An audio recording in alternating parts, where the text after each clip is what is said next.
If the 8-digit number 5a3246 is divisible by 88, then find the value of 2a plus 5b. So that means with this condition we are supposed to find the values of a and b, then we can get the answer.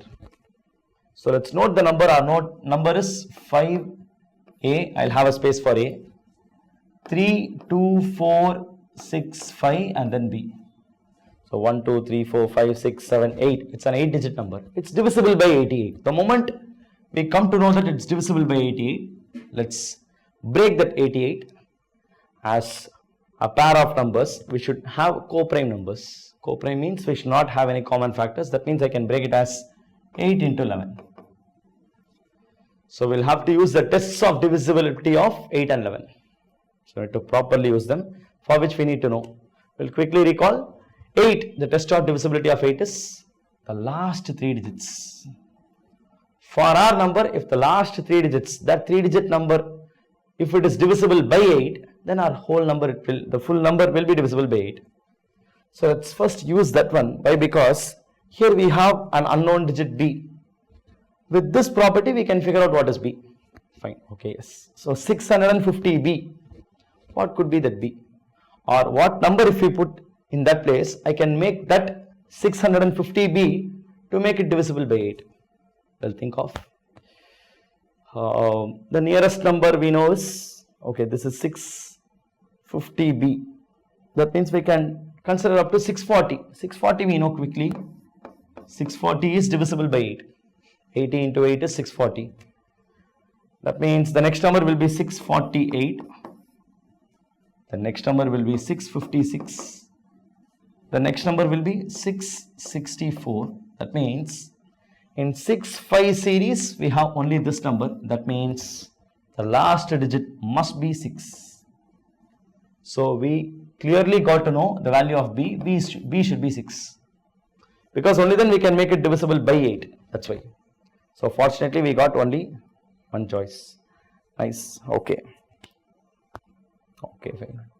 So without a kind of like any kind of complications or we don't get any different answers. We got a unique value for b. B is equal to 6. Fine. Okay.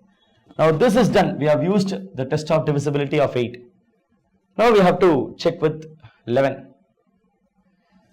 So what about 11? I'll now fix a here. What about 11? 11 means we have to do a test. What is the test is? We have to group the digits into 2 sets. We have to make it as 2 groups. One group is 5 plus 3 plus 4 plus 5. So 5, 3, 4, 5. So this will give us 17. Correct. 17. This is 5 plus 3, 8. 8 plus 9, 17. Done. The other one is a plus 2 plus 6 plus 6. So A266 will give you a plus 14. Done. Now the difference between these two should be either 0 or it should be a multiple of 11. So we'll take the easy case. The difference between them is 0.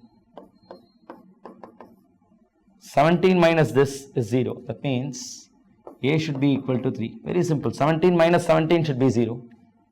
It means this part should be 17, a should be 3. That's all. Can we make it as 11? Is it possible? 17 minus something is equal to 11. If we do so, what happens is a will become negative. Because 17 minus 6 if we do, we'll get 11. That is okay, accepted. But a will become negative value. That is not possible. And if we even take the other way, a plus 14 minus 17 is 11. That means we'll get a to be a very large number. We won't get a to be a single digit number. All these are single digits. It's an 8-digit number, clearly specified. So a, b, these are all single digit numbers. Even that way we can't take. So a will also take a unique value. A is 3. So done. A is 3. B is 6. Now we have to find the value of 2a plus 5b. So 2a plus 5b should be equal to, this is 6 plus 30, 36 should be the answer, which is in option A. Yeah, we are right. Option A, 36 is the right answer.